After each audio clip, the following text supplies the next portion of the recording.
Hey there everyone, it's your guy Jack Oates to go. You either know or you don't, it's been a while, but thank you all for tuning in to yet another crazy discussion about Black Clover. Today, we're going to talk about devil cores, souls, and contracts. These are all really important and can play into what is to come when speaking about Lucius's master plan, which is going to be the next video, so make sure to pay close attention to some of the points I'll be bringing up in this video. So no cap, no BS, let's get straight into it. I ain't feeling nothing cause I'm numbed out. Bounce. I ain't feeling nothing cause I'm numbed out. Bounce. I ain't feeling nothing cause I'm numbed out. Bounce. I ain't feeling nothing cause I'm numbed out. Bounce. I ain't feeling nothing cause I'm numbed out. Bounce. I ain't feeling nothing cause I'm numbed out. Bounce. I ain't feeling nothing cause I'm numbed out. Bounce. I ain't feeling nothing cause I'm numbed out. Pull up, say what's the deal, bruh? See how I lose my cool any second if they don't hear us. Many people will fear us. Say when you look in the mirror, don't you compare us to anything, they get embarrassed. Ha, ha, woo. So many people be talking like they want the problems or something. I noticed that all of you polish and all of you people get punished. It's hard to keep food on your stomach, to all of the hustle keep running. That's hard to stay humble with nothing. We're off of the jungle, we're bugging. So let me come down all of a sudden. I told you that we keep it buzzing. Ha, woo. I ain't feeling nothing cause I'm numbed out. Bounce. I ain't feeling nothing cause I'm numbed out. Bounce. I ain't feeling nothing cause I'm numbed out. Bounce. I ain't feeling nothing cause I'm numbed out. Bounce. I ain't feeling nothing cause I'm numbed out. Bounce. I ain't feeling nothing cause I'm numbed out. Bounce. I ain't feeling nothing cause I'm numbed out. Bounce. I ain't feeling nothing cause I'm numbed out. The origin of devil cores and souls are still a fairly big mystery within the world of Black Clover. No one really knows what a devil's heart does other than keep them from dying against non-arcane stage mages, and separates them from lower mid-ranking devils to high and supreme ranking devils.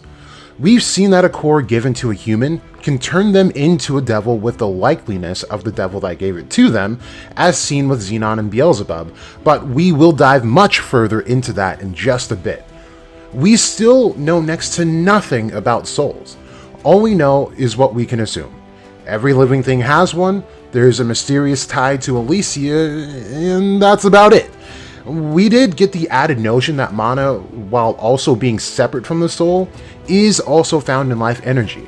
Now, whether Tabata considers life energy and souls as interchangeable is still a bit up in the air, while even in lore the soul is separate from the spirit, but we will just include it just to cover our bases. One thing we know about both is that they are both priceless items on the bargaining board. As I've said many times before, one of my favorite moments in anime and manga was Zenon making his deal with Beelzebub. For so many reasons, this moment rises above all else, but it did get me to question a couple of things. Why is a soul important to a devil? I think we got quite a bit of information about this in very, very subtle ways. Let's talk about the exchange made between Zenon and Beelzebub first.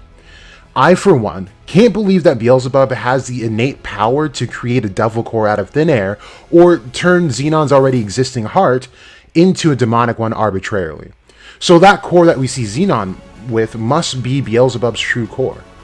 I also don't think it's completely off the mark to say that a devil's particular attribute is connected to their core like mana is connected to the life force, and since they don't have life force, the attribute has to attach itself to something else, and the core is the only thing that can hold an extreme amount of mana. Now, I added in that last part because we clearly see that there are lower ranking devils that, of course, do not have cores, but can still use magic, but it is implied that each body can only maintain so much mana before it gets too close and starts to become something else. If the attributes of Supreme Devils are attached to their cores, then giving that core up is a massive sacrifice, and just like any bargain, a fair exchange must be made for the sacrifice to be worthwhile. Of course, the soul is infamous for being lusted over by demons who yearn to make deals with the living.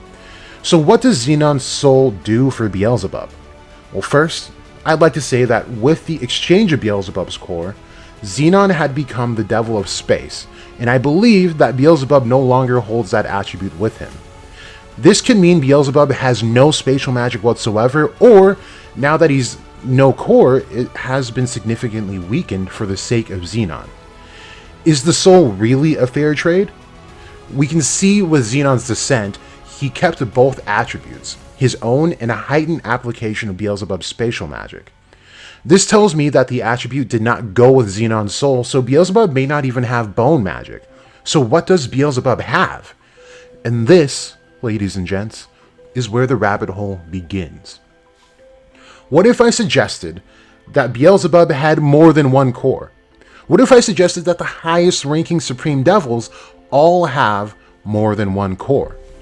It would sound crazy, right? Well, good, because it should. Though a Devil Core is a hefty price to pay for a soul, it could be a bit less hefty if Beelzebub had more cores to spare. This sounds unfair initially, however, think about what it means to give up a core that may have that devil's attribute contained within it. We already know from the Frost that the devils that rule Qliphoth are the devils of space, time, and gravity. This means you are giving up your spot in that hierarchy. But here I am evading the question. What does Beelzebub gain from receiving a soul? Well, he gains the opportunity to become infinitely stronger. Well, Jack, you're stupid. Those devils are already infinitely strong. No, they're not. They are unfathomably strong, but it's been stated a few times throughout the series that the demonic condition is static in nature. It was said that the power a devil has when they are born is what they have for the rest of their life. This indicates a very clear ceiling for each devil. If Beelzebub gains a soul and has more than one core, this would mean he has lost a major attribute as part of the sacrificial deal, but to his benefit, the soul provides him with something Megicula observed in her final moments in the physical realm, and that was the power of human emotion. Megicula's observation is paramount to the exchange because this is the only big statement that gives the soul a higher purpose. I know it was explained intermittently throughout the beginning of the series that when a mage faces extreme adversity and is still able to find resolve, they evolve and attain a new page within their grimoire. Megicula is the only otherworldly being to have ever stated this, which makes it massively important to the story. Megicula is also the only Supreme Devil we have seen have any interaction with a soul, but of course she was not only interacting with one soul, but with 3 in total. The difference between Beelzebub and Megicula is that Megicula used them as pieces to a descent from unwilling participants. Through having their souls in her possession, she was also able to use the attributes of the souls that were ripe for her descent, Asier and Vonika's. She weaponized the souls, which is clever in and of itself, but she didn't see the true potential of the souls until the end, which is what makes humans different from everyone else. And to be frank, I think it's an observation worth noting that we have never seen a non-human evolve like a human would in tough times. So Beelzebub obtaining Zenon's soul gives him the ability to bypass the demonic condition, just as a devil heart would bypass the human condition, as we see with Mereoleona hitting her human limit. But could it be more than just breaking that ceiling? Could there be something more to gaining a soul as a devil? I see this line tossed about the community often, but hardly ever used in an applicable situation. And the quote is, "For every action, there is an equal and opposite reaction." In this exchange, Zenon lost his humanity and gained likeness to a devil. So on the other end of the spectrum, Beelzebub would have lost some likeness of his demonic condition while gaining humanity. This is a very big event because this means that when and if Beelzebub descends, he is much less likely to be a mindless grunt of a devil, but more in tune with some finer aspects of emotions and personality. This could be a great thing or an awful thing for humans. Considering the soul that he has gained, Beelzebub could be an additive hero to the story. It may be unpopular to say this, but Zenon was not an awful person. He legitimately tried to be a protector and righteous person until he was faced with a hard decision. While his decision seemed cold, he did in fact save more lives than he didn't. The thing that broke him was him not being emotionally strong enough to withstand the weight of his decision. Add in the fact that he was nurtured into the lifestyle of making pacts with devils, It was a recipe for tragedy from the start, and was really only a matter of when he'd come back to the dark side and not if. This is something a devil would never have to worry about. Now consider a character as righteous as Zenon, but with the emotional capacity to make even the hardest of choices without resorting to evil as a vehicle to achieve results. From here, I imagine that Beelzebub would manifest in a form much like Zenon, if not exactly like Zenon, with stronger aspects of his personality prevailing. This provides a very wild dynamic for Beelzebub, as Zenon at the base of his character wouldn't necessarily align himself with devils overall, while Beelzebub is commonly denoted as the king of hell's population in various sources of lore. Within his being, he will be at odds because in the end, I think we know that Lucius does not have a plan that benefits the majority, and that most likely would not sit well with Beelzenon. So he would struggle to side fully with devils, but maybe even find it hard to side with humans, as a good majority are still not exactly exemplary specimens. One could even argue that Clipot and the realm of the living are really not all that different. So where could he stand? We do have Asta, a human who partners with the devil who is also good by nature. This condition would also not be too far from what Yuno is experiencing, two souls within the same vessel. This could be the redemption Zenon receives for his character arc, a second chance to do the right thing in a situation much like he found himself in with his brother-in-arms, Alan. But we are going to have to dissect this a lot more, because I bet you're wondering what all of this even has to do with Lucius or his plan, and here's where things will take a bit of an unexpected turn. What if I told you guys that Lucius is Beelzebub's perfect vessel? You're probably so confused right now, but I'm going to break it down. Let's go back to chapter 306, where we find out about Zenon's backstory. I mentioned earlier this week how I find it funny that Tabata will introduce a new shiny thing within the story and people will get effectively distracted by it. And here he is, introducing Lucius, and now there aren't many questions about his origin anymore, when there really should be. In chapter 306, where Zenon speaks with him face to face, Zenon can't seem to remember what he looks like, as we see his face is blurred out completely. Now this is why the occult psychology of the Triad and Lucius was an important video, because there are some things happening here that tie deeply to the psyche. There are topics on dreaming that I want to bring up, where it's somewhat common to not be able to make out faces in your dreams. And I do want to preface this by saying I don't necessarily believe that Zenon was dreaming when we learned of his backstory, but he may have very well been in a kind of hallucinatory state. The reason behind this is because faces have many details, and researchers tend to believe that it's too much for the brain to handle to incorporate such details within the dream state. To top it off, it is common knowledge that the brain also does not make up faces that you have never seen before. The next thing is that it is more common is the inability to see your own face in dreams. The reasons behind this aren't as developed as the former, however, there are speculations as to how to interpret this. It's very rare to find yourself in a position within a dream in which you'd be able to see a reflection of yourself, so this occurrence is rare in and of itself, but it is believed that this means you are being contacted by a being from another world, or it is the subconscious of the dreamer themselves and could indicate future events. In this case, I would say both.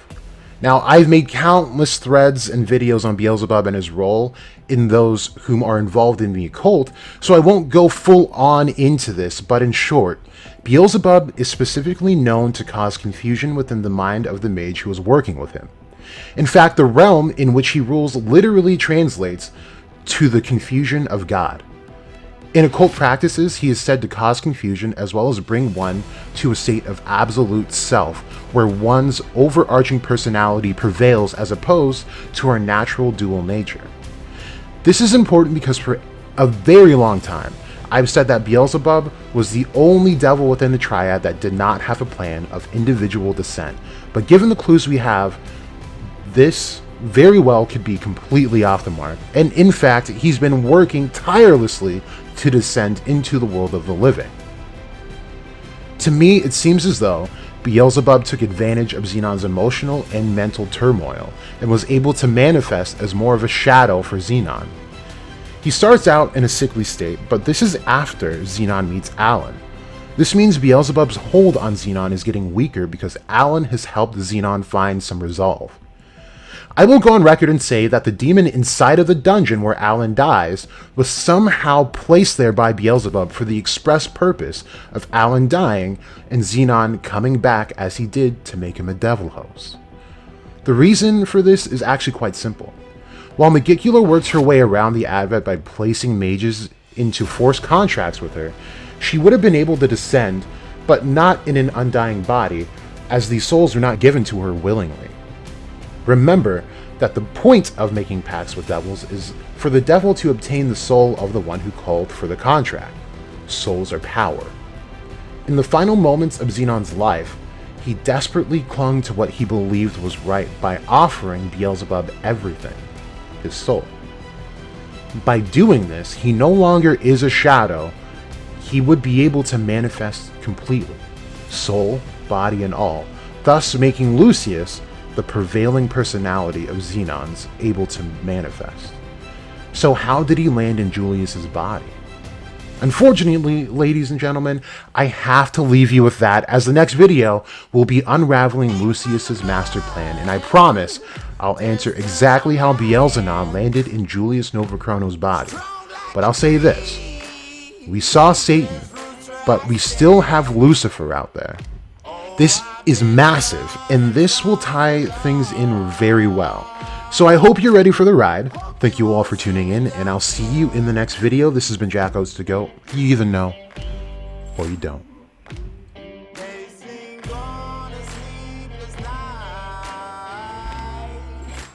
Try to catch me howling at the moon.